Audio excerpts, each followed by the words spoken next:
Bangladesh first President Bangabandhu Sheikh Mujibur Rahman's, his house was demolished by over the 6 hours by Dhaka City Corporation bulldozer. So there we have seen that the administration was silent.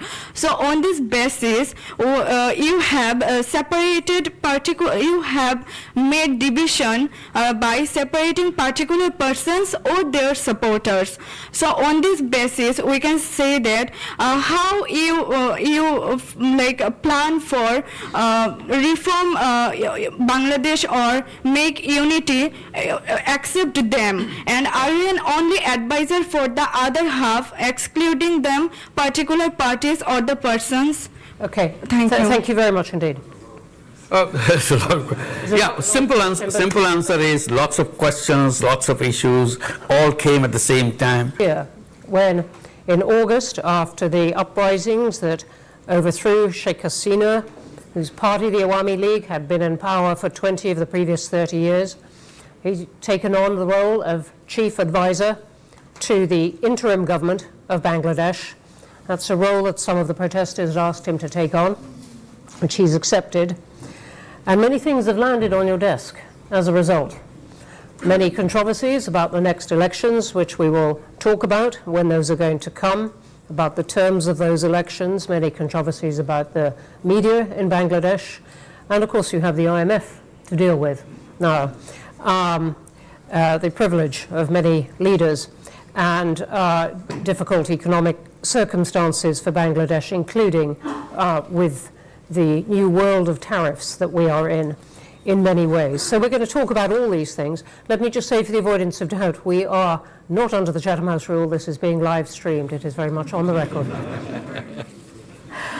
So with that, Professor Yunus, very warm welcome. And you said that you were going to just make a few opening remarks about, indeed, what is on your mind, if not on your desk. Well, thank you for inviting me. That's what I wanted to say. I have come to London with many incarnations. I was remembering my first incarnation as a Boy Scout way back in 1955, just returning from 8th World Jamboree held in Canada. So I was interviewed by BBC about my experience in Bangla program. So I earned 2 guinea for that, so I still remember. It's a tremendous source of enjoyment that I earned 2 guinea in London. Since then, I have been here for many reasons. So one of them, as you mentioned, microcredit is issue.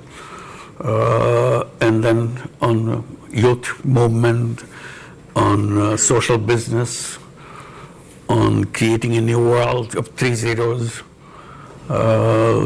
zero net carbon emission, zero wealth concentration, zero unemployment, and kind of pushing the idea every time that we have become part of a wrong civilization. We created a wrong civilization and just self-destructive civilization. We have no scapegoat in this civilization. We can, if you want to save ourselves as a human race, only way left to us is to create a new civilization, abandoning the present civilization. A civilization which will be characterized by 3 zeros. Zero net carbon emission, zero wealth concentration, zero unemployment. That's what I was doing and enjoying it, finding many people who would like to listen, argue, and get involved. It's an action thing. It's not just academic discussions and leave it at that. So I was very happy with that. Well, then new incarnation comes. I have to head a government. Absolutely unheard of. I never thought about it. And I got into it. So today I came in that incarnation. But I'll be free to, I guess I'll free to talk about other things too. Thank you. I'll stop here. Thank you. Thank you. So I think you're meeting the King Charles on your, if you like, previous incarnation to do with the environment and microfinance, and you've met elements of the British government to do with your current role. which, as I said, we're going to start with, even though it is less, it brings us to the nitty-gritty of running a country, and we can go back to perhaps to some of the other themes and questions. But let me start with this question of the elections, which is controversial. You've said now a few days ago, okay, the next democratic elections are going to be in early April, but there's still a lot of controversy. The army and some politicians would like them by the end of this year. I believe you've banned the Awami League, the party of Sheikh Hasina, from contesting those elections, but it's one of the big parties. So already a big chorus of people saying these elections are not going to be free and fair. What do you say to that? Well, I keep saying that we will have the most beautiful election we ever had in our history. And the time is right. People are ready. When you have an election after many, many years, after 17 years, you are having first time a real election. Excitement in the country that we will really go and cast our vote. In this meantime, with the 17 years, imagine all the young people who are coming to that voting age. They are piling up. They never had the opportunity to cast their first vote yet. So excitement of these young people that I will decide who do I vote for. These boys, girls who waited and waited and waited. Their voice never counted like many other, the rest of the nation. So that excitement we want to use and create what we call a new Bangladesh. It's not just voting for routine, voting for electing a new government. It's voting to create a new Bangladesh.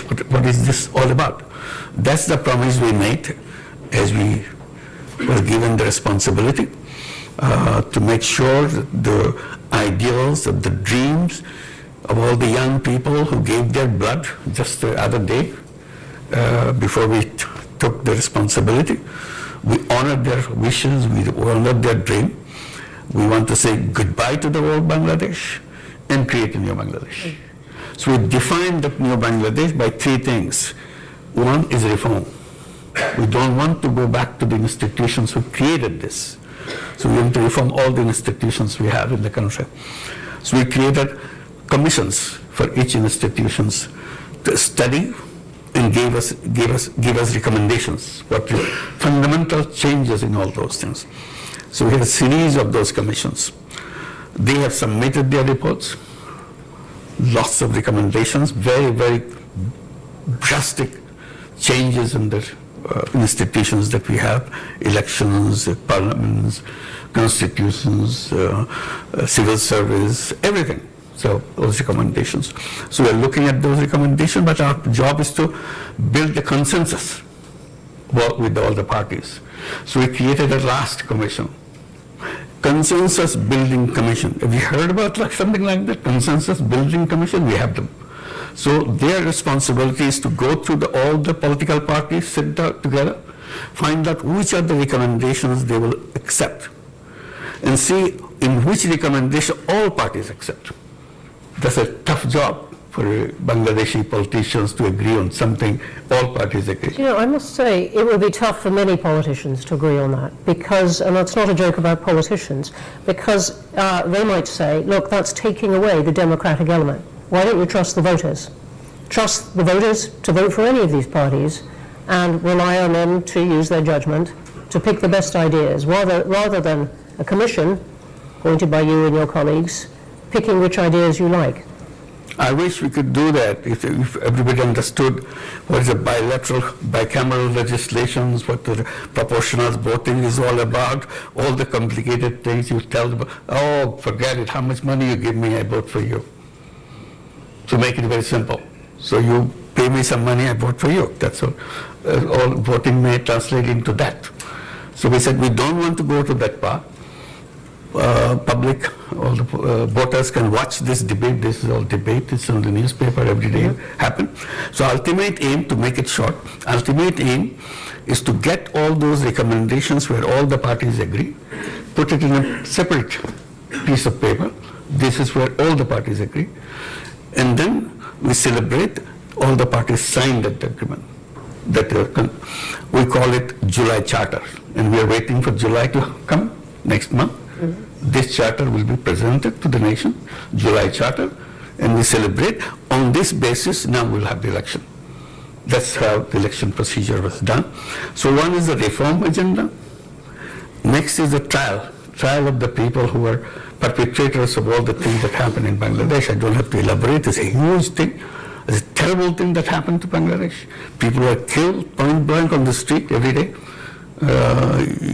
Your son, your daughter went out, never came back, just shot. Two friends went out in the street saying goodbye to each other. We may not come back. Maybe one of us will come back, another will not come back. We say goodbye to each other. Went out of the street. Either none of them came back or one of them came back. And that's the period we passed through. This is coming as almost a year now. So we'll be celebrating those days of July and August and have this charter. And one is reform, another is the trial of all the perpetrators of this. People disappeared every day, and nobody knew where they disappeared, where did they end up their life. And horrible stories after stories. These are all documented now. So we have to find out why it happened, who did it, either whose orders. So we have to try them. So this is another agenda for us. Number 3 is the election. So this, we are talking about the election. So these 3 is our responsibility. So I'll come on to the trials of people involved in a moment, but I just want to stay for just one moment on this question of the Charter, because critics of what you're doing would say, look, you're ruling out lots of political parties, anyone who doesn't agree with this Charter, for example, the Awami League. So you're not really giving people a choice. That this is not a democratic process. This is a very nice, wrapped up in lots of words about consensus. This is an authoritarian step for Bangladesh to take. Yeah.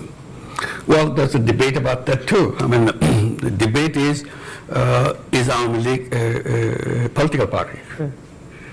If they can kill young people on the street just like that, make people disappear just like that, steal money just like that, would you still call it a political party? So that's a debate. This is not a judgment. The issue came on the 5th of August. The former Prime Minister fled the country. So people were celebrating in the whole country that finally we are free. So we thought this ends on the 5th of August after departure of former Prime Minister. For us, chapter is closed. This part is over. Now it's a country without them. But those who fled, for them it didn't end. They continued the same thing, in absentia, doing it from another country, exciting people. They are fighting on the street. This is the 10th month now. None of that party has ever expressed this remorse.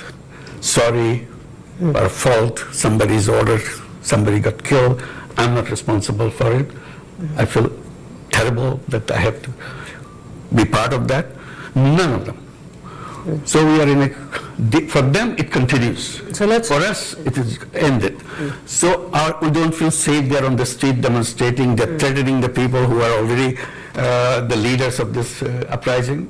So safety of the country, safety of the politics of the country, the nation has decided that for the time being, the activities of Awami League will be suspended for the time being. That's all we have done. We have not banned Awami League, we have not done anything. Until the trial is over, that's all. The trial of those people? All the people who found guilty. So let me ask you then about that. Sheikh Hasina is obviously under the care of India, now in a secure house there, which she fled to. Will come on to relations with India as a result. But if I said to you, why not leave the question of the trial to the next elected government? What would you say? Why is this interim government going to deal with it? I didn't decide it. We are given this task by the people who invited us to take the responsibility, 3 tasks. And we accepted those 3 tasks. We are just going through that. Let me just ask you one other thing on this particular period. I'm looking over at some of the media, but there have been a lot of reports of a clampdown on media in Bangladesh over this period. What is your response to? It's false. It's not true. Not true. They never had so much freedom in their life. They can say anything they want. Yeah, we may hear some of that later. I know. Yeah. Let me come on to other questions about the economy, which is the role of anyone who takes on a job as you have done, and suddenly dealing with the economy of your country at a particularly difficult time. What has been the impact of the upheaval in tariffs that the world is going through? Well, this is a very tough job for us. While the world is going through all these problems, we are going through another set of problems. We are at the zero level of our economy, or a negative level of our economy. Not only zero. Zero is still, you have positive thing that you can move. We have huge bills to pay because all the mega projects previous government took, so that they can make lots of money out of that, cut from those things. And now they are maturing to be paid. We don't have any money. All the resources from the banks, from the other sources, non-banking sources. In total, we estimate, given into our white paper, $234 billion taken away from the country, and documented in which way, and so on and so forth. So that's where we are. Resources gone. We start from obligations to payment. It's a negative. Our foreign exchange reserve at the bottom because it's empty. Banking system collapsed completely because banking system is very easy to transfer the money, very simple procedure. Under threat, the whole board resigns. You put a new board of your choice and start issuing loans to your friends with the understanding this is a gift you get. You never have to pay back. There's no collateral, nothing. So this is the banking system we inherited. So we have to restore the banking system in some way. We have to make payments for all those people who are knocking at the door with the big checks, big bills that we have to pay. Otherwise, we're going to the court, which is not good for us. So we have to, and in that crisis moment, the best thing that happened to us, the overseas Bangladeshis, many of them are here, in London, in England, and so on, and Middle East. They kept sending remittances, huge amount of remittances, and that saved us. The economy was saved with them, and that remittances keep growing. Today, our balance of payment situation is completely changed. As you said, and that has been a real transformation. The IMF, though, is having a lot of meetings with Bangladesh, and it is quite clear on this, it doesn't want Bangladesh to wait for the next government, it wants the interim government to deal with these sort of things. Right now, one of the things it wants is that you find a way to increase the rate at which people pay tax, that more people pay tax, that you can collect it better. Is that something you think is within the powers of an interim government? The first thing I must mention in this, amazing response we get from all the governments of the world. Enormous support.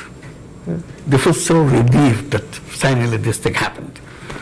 Now we can have a government we can talk to and we can work with. And they said, any support you need, please tell us. We'll be very eager to do that. So that gave us a moral boost, that we are not abandoned. Government of United Kingdom, Great Britain is one of those countries. We are very grateful to them. Like European Union, United States, Japan, China, you name it. Every single government came with enormous amount of support. And that gave us a moral boost that yes, we are not abandoned, we are not alone, they will be helpful. And they were really helpful. You mentioned IMF. Yes, IMF also helpful. World Bank is helpful. All the international agencies. Not everyone uses those adjectives, so I'm telling you, it's a very concrete thing. Yes. The one that IMF came into the picture because the last debate that we had for the final release of the fund, the IMF was controlling, and they agreed to give us, that you have to open your foreign exchange exchange rate. It should be left to the market. We are worried about it because so far we are controlling it so that we don't kind of expose ourselves in the drain of all the foreign exchange gone because of the system. So opening this to the market is a real a big decision for us, which we debated, and the IMF said, no, nothing doing. Unless you do that, we are not releasing our funds. We tried to convince them and explain the danger of it and so on. They said, no, we understand. But we studied, I think you can handle it. So we started saying, are we able to handle this? Let's open it up. Finally say, if they see some positive thing, why aren't we seeing it? So I challenged them. They finally agreed that let's do that. And tell them again, kind of note, in case we get into difficulty, we'll revert. This is just to protect ourselves. IMF says, okay, go ahead. We opened it, nothing happened. Same exchange rate, is just a little bit, it's normal, it's working. So we are celebrating that finally we see the strength in the economy and so on. So IMF role is very positive. It's not a negative one. It's not trying to push us into trouble because of some principle they're holding on to. It's not like that. We were not willing to jump into the water. They said, come on, you do it. You can make it. And finally we made it. That's it. So we are thankful to IMF. Okay. Let me ask you about relations with India and China, which seem to me to be somewhat in flux. Sheikh Hasina's government was very close in a way to India. Now she's there. Relations with India perhaps a bit less a bit cooler between your team and Delhi now. Perhaps a little bit warmer on China now. What is your account of this and what you are trying to do in foreign policy now? We are reaching out to everybody. As I said, all the governments of the world have been extremely supportive. So we're very thankful. We're trying to build up further relationship. We're asking for the help that never gave before. They were not existing before. So we said, let's do that. One of the things we're saying, corruption. Bangladesh is just deep into corruption. Everything is, system is corrupt, people are corrupt. So how to clean it up? What kind of changes we have to make the government clean with enormous corruption? So we say there is a formula, there is a policy, there is a way to do that. So I mentioned something that the conversation I had in September at the United Nations General Assembly. I was meeting all the world leaders to explain to them what's the situation in Bangladesh. So I was meeting Ursula von der Leyen at the European Union. So among many issues discussed, I said finally about the corruption. I don't know how to get out of this. Is there any way, is there any recommendations you make that we can follow? So she gave a big smile. She said, you know what? We are coming from worse than that. The European Union is coming from the worst of the corruption that we are facing. So yes, many of our countries were trying to join the European Union. We're just all over corrupt, everything. You never heard of those kind of corruptions in your life. They had it. So we have to install a system of cleansing them up, cleaning it up, washing them off, so that they can be clean as everybody else and join. Once they're clean, then we take. So we learned everything how to make it happen. So how? Because some of the pressure was put on those countries, and not with perfect effect, but it was put on those countries because they so much wanted to join the European Union. Right. So what is the pressure on Bangladesh politics and society to clean up? It is a historical moment for us. If you can't do it now, we'll never do it. So we made us sure that this is the time. The history has given us a window. We can do things which no government can do. Because all governments are partisan, have far supporters to take. We have nothing to do with that. We have nobody that will be waiting for getting his vote for me to come back again. We are going. That's very clear. So we have the moral strength. As the interim government. Absolutely. Yeah. Interim government is a historical opportunity. It's an amazing opportunity. How in the short year, the 9-10 months that you've got, how are you going? And I'm interested. Chatham House has done a lot of work on corruption. Our most recent big project in Nigeria, but it's a problem that many countries have. I'm just interested in what you are trying to do. Oh, just one example. Yep. You need a passport. You have to go to the passport office, apply, and somebody will show up. You apply for a passport. If you go this way, it will take years. You'll never get it. You make a deal with me, give me X amount of money. I'll deliver it to your home. The guy is a representative of the officer who issues the passport. So everything that you see outside, all the norms, rules, procedures, now implemented not by the government officials, by their representatives who split the money that they earn. So what we said, from now on, we'll deliver passport online. And people were very happy that, okay, you can issue passport online. They go there to get this, or try it at home. It doesn't work. What happened? Server is down. Somebody's manipulating. It's really interesting. I mean, several countries are finding a way to use technology to cut out the person behind the desk. Very helpful. Yeah. So what we did, we started this, started creating some kiosks. Government Service Center.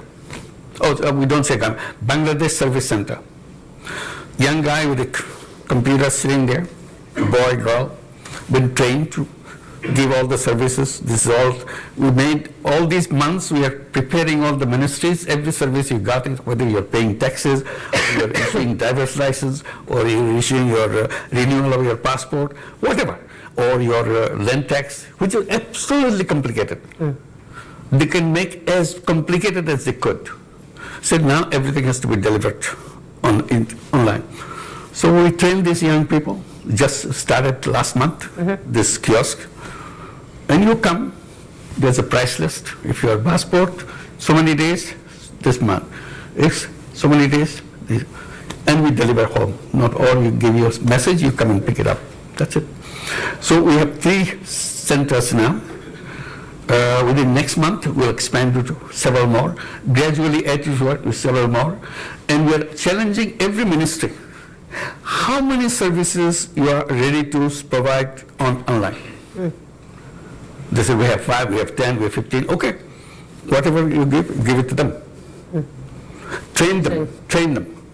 If there's difficulty, we'll have a meeting together. Why you are having difficulty? Maybe technological will solve that problem. It's our job. I said, the task of the interim government, by the time they leave the government, all these services will be available to people, and all the ladies at home in the villages, women, housewives, they will be delivering these services. We'll train them, they will deliver it. They don't have to come to the city to do that. Wherever you are, you have the computer, you have the everything. Or the phone, yeah. So this is the journey that we want to complete. All right. So thank you for that detail, which is very inspiring. I want to jump to a vision of something much more difficult, which is the Rohingya. Hundreds of thousands of them in the camps. What is going to happen? Well, that's the question I raised as we came to the responsibility. Rohingya is mentioned. Only time they mention who is paying for their food, who is paying for their education of the kids, that's about it. I said, then what? No question. Nobody's answering that question. There are international organizations helping this. I said, the question must be answered when they are going to go back. What is their future? That question was never discussed. I said, I want to discuss that. I want to raise that. So we went there, United Nations General Assembly. I had a special meeting of all the donor countries were helping the Rohingya issue. And raised this issue. Do you have a map, road map when they want to go back? Oh, no, we have not done that. I said, please do that. Because unless, even if it's a 10 years, 20 years now, have a date. And we know 1 year less now, another year gone, and we go there. So we are working very hard to make sure that we can repatriate those people to go back. In the meantime, we have problems. U.S. government stopped all the money. USAID money suddenly disappeared.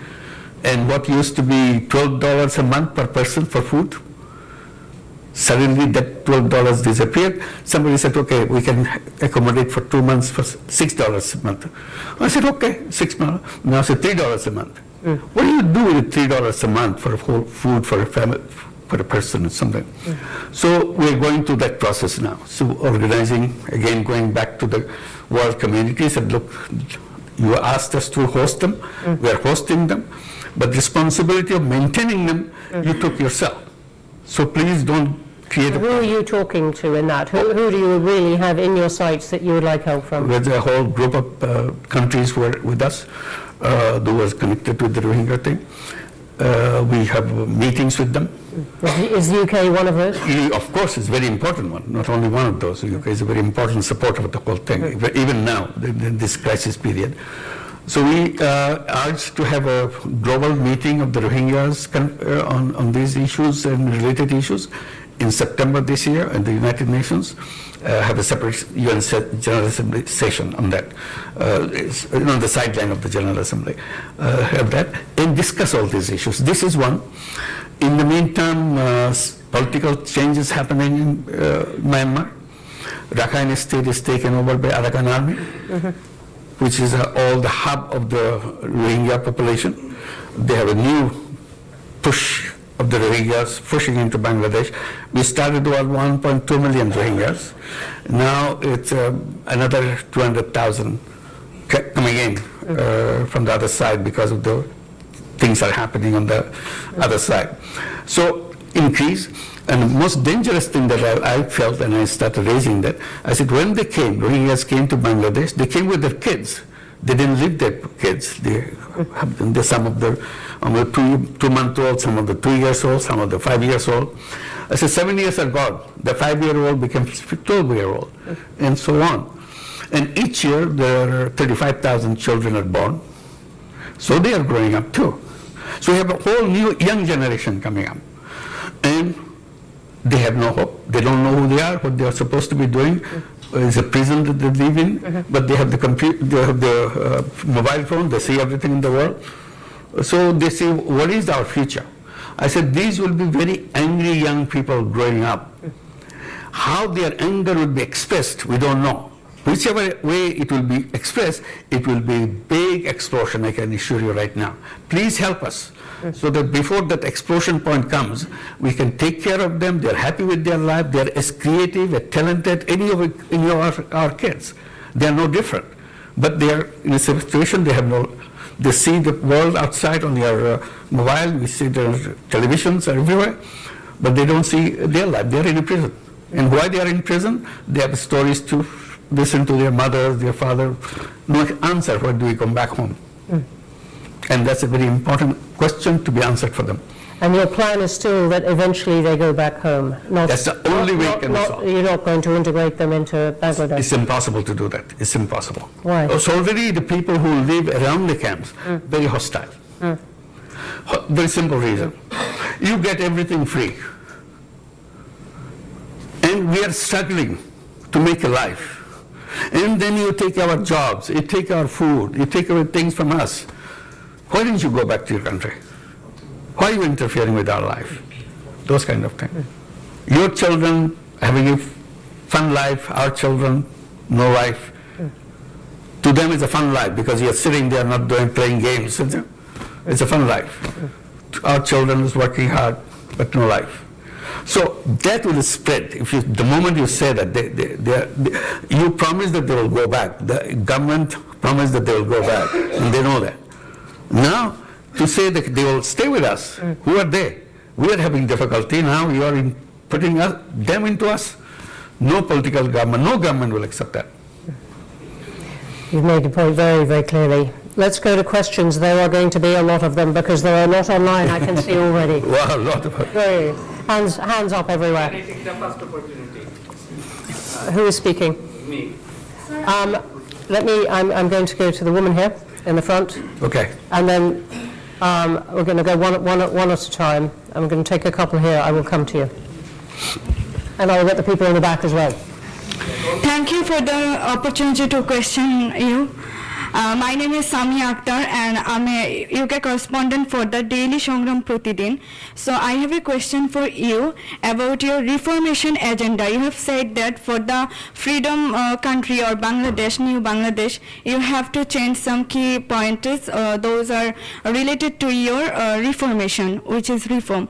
So now my question is to you that when you arrived at Dhaka airport on 8th of August 2024, you said that your main challenges is to bring all the people together. So whenever we see that the Bangladesh first President Bangabandhu Sheikh Mujibur Rahman's his house was demolished by over the 6 hours by Dhaka City Corporation bulldozer. So there we have seen that the administration was silent.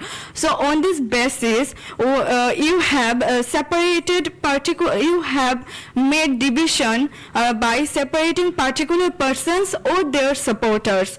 So on this basis, we can say that how you plan for reform Bangladesh or make unity, accept them, and are you an only advisor for the other half, excluding them particular parties or the persons? Okay. Thank you. Thank you very much indeed. Yeah, simple answer is lots of questions, lots of issues, all came at the same time. We couldn't handle everything right away. So it's a kind of a period that we have gone through. Things have calmed down, come to order. Now we are dealing with it. Bringing order to the nation was a big task for us because the police force that we got, yesterday they are shooting at the kids. And today suddenly they said, okay, clear the road, get out. Who are you? They want to beat you up because you killed my brother, you killed my son, you killed my sister. And now you're telling me to do what to do. So they're afraid to go to the road. So we had a deadlock situation. We didn't know how to handle those kind of things. So it took time. And luckily, I can report you, that has come down now. People are accepting the police, all the people that we identified as the perpetrator of all the terrible things that happened to Bangladesh, taken out of the services, and they will be under trial. This is the trial becomes such an important thing. You know the person. It's not something some police, I know the guy who did that. It's in front of me, it's in my video. I can show you my video. The whole thing happened in Bangladesh with open videos everywhere. So all recorded. It's an amazing kind of uprising where every single event is recorded as it happened. Not one camera. Everybody has a camera. Everybody's taking it. It's all been assembled, it's identified, and we are trying to clean. We are not saying that we are a government to solve all the problems. We are successes. We have now a police force which can bring law and order in the country and so on. So we are, and the unity of the political parties is a #1 goal for us. We have been sitting together, all this thing we're talking about creating a July charter. It's not an easy thing for all the parties to sit together and debate, but we're doing that. And I'm promising you here, and I hope I can deliver you in July. July is next month. That charter will be announced in the presence of all parties. That's the best unity you can get in any country after a revolution within a month, within a year. Okay. Thank you very much. The front row here, the man next to you, is so packed. Thank you, Chair. I'd like to say who you are, please. My name is Bulbul Hassan. I work for Channelist Television. I've got a very precise question. People in Bangladesh, a significant number of people in Bangladesh, apparently disillusioned with the conventional political system. So once the election is over, the democratically elected government takes over. Are you in a position, or do you have any desire to be a part of that government? No way. No way. Good one. I think none of our cabinet members would like to do that, not only me. So our job is to make sure the transition is managed well and people are happy when we hand over power to the elected government. So we want to make sure election is right. That's a very critical factor for us. If the election is wrong, this thing will never be solved again. Okay. It will be very difficult. Thank you for the question and answer. Right, Mika, last one in the front row here. and then I'm coming to the back, and over here. We've got good time. Not for everyone, but lots of time. Sorry, it was me. Sorry, no, I'm this chap here. Sorry. Hi, thank you very much for arranging this event. My name is Diwan Mehdi. I'm the Director General of British Bangladesh Chamber of Commerce and Industry. First of all, I would like to say thank you to you for taking the responsibility in a big chaos when the young generation was wanting for a big change. So you showed the courage, and we appreciate your time and patience. We had no other option. Therefore, Okay. My question is to you. We have seen a very surprising role played by India. They seem to be a democratic country, but when it comes, we talk about Bangladesh, their role is very unclear. In what capacity, if I speak very legally, they are keeping Sheikh Hasina in their country? Well, there would be a trial going on in our country, and the same question was asked in their parliament. They did not have any clear answer. And I know you are a very well-known person, like internationally. In order to create pressure on India, how you are using your lobby in terms of United Kingdom, in terms of USA and other countries, because this is very surprising in 21st century. If we see a prime minister fled from one country after killing thousands of people, after making injured thousands of students, like number of incidents we have seen there was no internet even. Our friends were there, our family member was there, and someone needs to take the responsibility. And how, in what capacity India is keeping her? Thank you for the question. as you described, if I had the chance to show the 1 minute video of 1 minute video for the entire thing, so whatever somebody captured, you'll understand what it is, how the things happen, how terrible things, how cruel things happen. So it's not the 1 minute. It goes on month after month that happened and came to the peak of this in July, and finally 5th of August the government disappeared. So all this anger is in there, and the whole anger and everything is now transferred in India, because she, the Prime Minister, went there and started, not only she's living there, the problem is, when I had a chance to talk to Prime Minister Modi, I just simply said, you want to host her? I cannot force you to abandon that policy, but please help us in making sure she doesn't speak to Bangladeshi people the way she is doing. She announces on such and such day, such and such hour she will speak, and the whole Bangladesh get very angry that why is she speaking? Why is she keeping this whole anger thing inside of us now? And is India doing what you asked? No. Modi's answer, I quote, he said, it's a social media, we cannot control it. What can you say? It's an explosive situation. You can't just walk away by saying it's a social media. So this is what is still going on. May I ask you, I believe in technical terms, Yeah. you've written an informal, an unsigned diplomatic note Yes. to India. Yes, we did. Asking for her extradition. Absolutely. And they've noted that it has arrived. But does that mean, in a sense, you're leaving it to the next government? This will continue. I mean, this Yeah, is, but it is- now, it in is the not meantime, the- another stage has come. Yeah. I just want to add. Now there's a case, the International Criminal Tribunal has started the trial process. They send notices to Hasina for all the crimes she has committed, part of the crimes. There's so many other crimes coming up. So they have to respond to that notice. This is a legal notice now.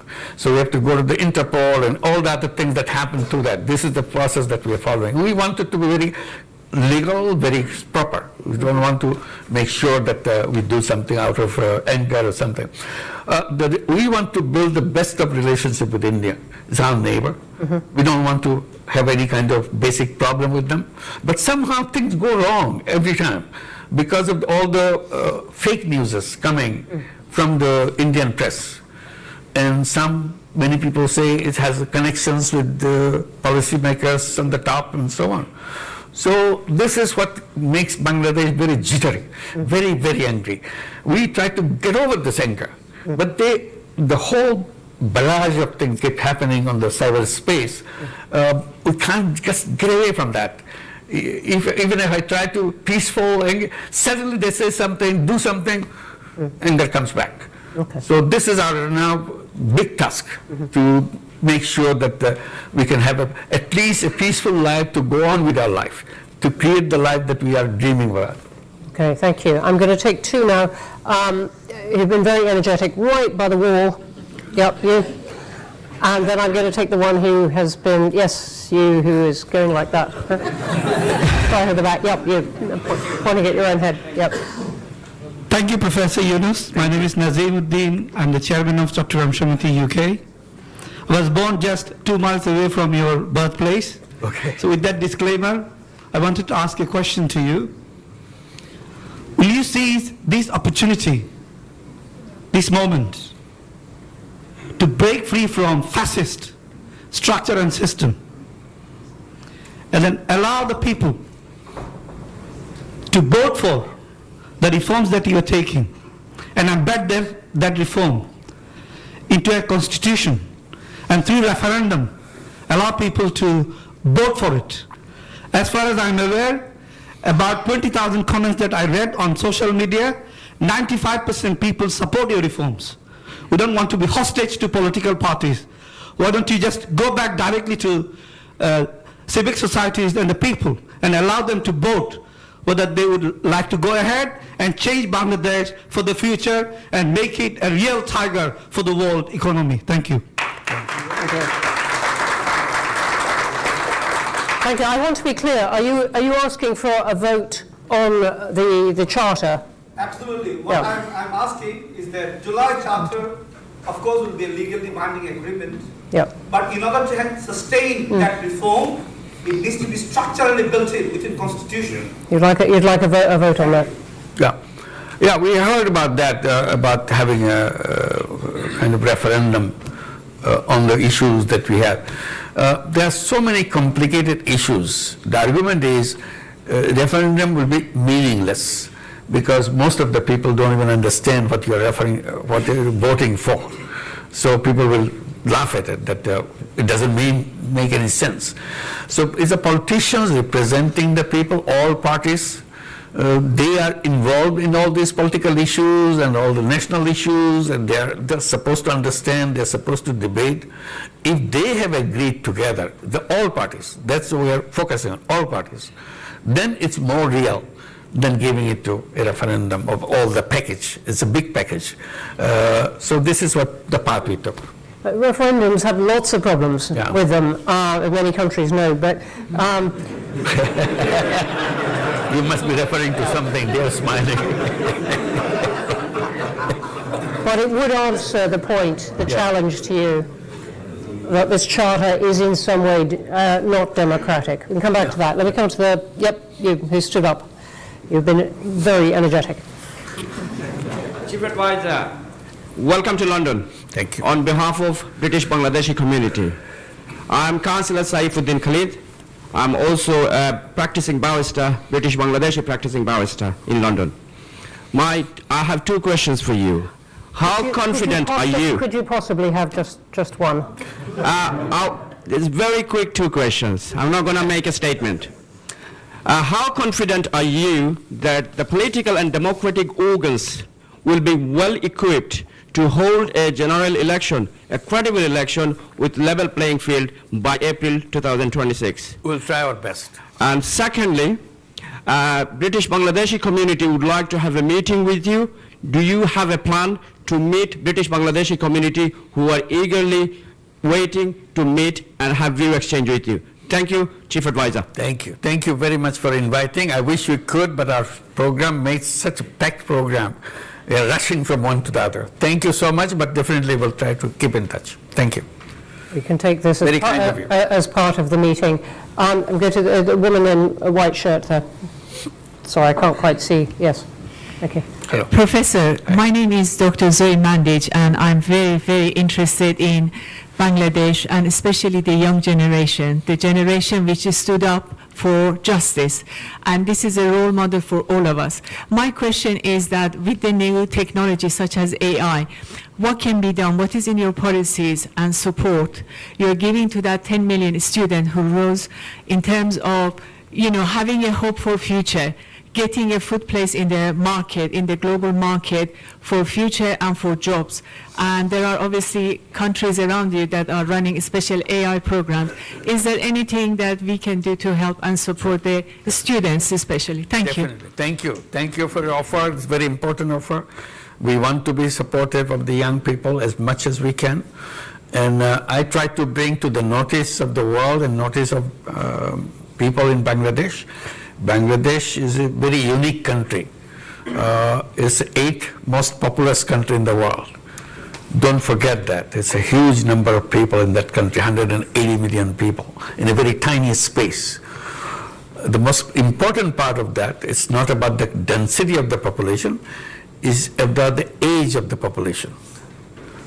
Half the population of that 180 million, 90 million people, is under the age of 26 and younger.